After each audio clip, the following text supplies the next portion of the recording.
Chairman peoples party Bilawal Bhutto Zardari نے واضح کیا ہے کہ انہیں عوام کا ہر فیصلہ قبول ہوگا، لیکن اگر الیکشن کی بجائے سلیکشن ہوئی تو عوام سلیکٹڈ راج قبول نہیں کریں گے۔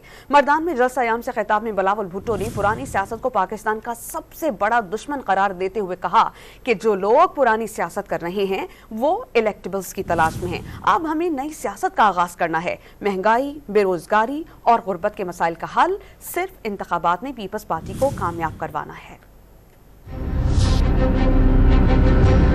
پاکستان کا سب سے بڑا دشمن وہی پرانی سیاست ہے۔ جو پرانے سیاستدان ہیں وہ ماضی میں پھنسے ہوئے ہیں۔ وہ لوگ جو پرانے سیاست کر رہے ہیں وہ الیکٹیبلز کی تلاش میں ہیں۔ مگر میں اتنا ہی کہوں گا کہ جو سیاستدان مسلم لیگ مہنگائی لیگ میں شامل ہوں گے وہ تو الیکٹیبلز نہیں رہیں گے بھائی۔ اب ہمیں نیا سیاست کی آغاز کرنا پڑے گا۔ میں آپ کی طرح ماضی میں ہم پھنسے ہوئے نہیں ہیں۔ پاکستان کے عوام کے ہر فیصلے کو ماننے کے لیے تیار ہوں۔ اگر ایک بار پھر الیکشن نہیں سلیکشن ہوتا ہے، پاکستان کے عوام سلیکٹڈ راج قبول نہیں کریں گے۔ معاشی بحران کی وجہ سے جو تاریخی سطح پر مہنگائی، غربت اور بے روزگاری اب پہنچا ہے، اس کا حل صرف اور صرف ایک ہے۔ پاکستان پیپلز پارٹی کو